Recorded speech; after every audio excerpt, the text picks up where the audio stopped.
দর্শক, সিলেটে সীমান্তে সবশেষ খবরাখবর আমরা জানবো। আমাদের সাথে এই মুহূর্তে যুক্ত হচ্ছেন সহকর্মী হোসেন আহমদ সুজাত। আর সুজাত, ভারত পাকিস্তানেরও যুদ্ধবিরতি ঘোষণা দিয়েছে, এরপর সীমান্তে নজরদারি আপনি কেমন দেখছেন এবং সীমান্তের কোন কোন বিষয়ে বেশি গুরুত্ব দেওয়া হচ্ছে, বিস্তারিত জানাবেন।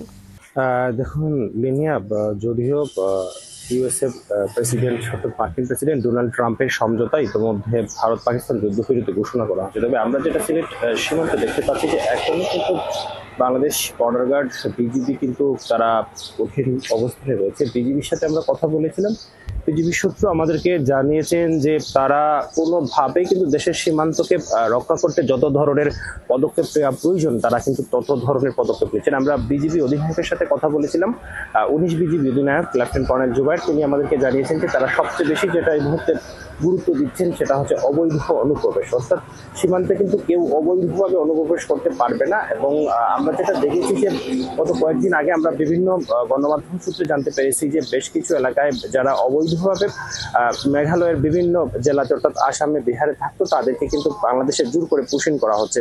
তো আমরা বিজিবির সাথে কথা বলেছিলাম, বিজিবি আমাদেরকে জানিয়েছেন যে যে কোনো পার্সনই হোক অবৈধভাবে বাংলাদেশে কেউ আসতে পারবে না, আবার বাংলাদেশ থেকে কেউ অবৈধভাবে ভারতে প্রবেশ করতে পারবে না। যদি এরকম কেউ অপরাধ করে থাকে তাহলে দেশের যে প্রচলিত আইন রয়েছে সেই প্রচলিত আইনে কিন্তু তারা ব্যবস্থা নেবেন।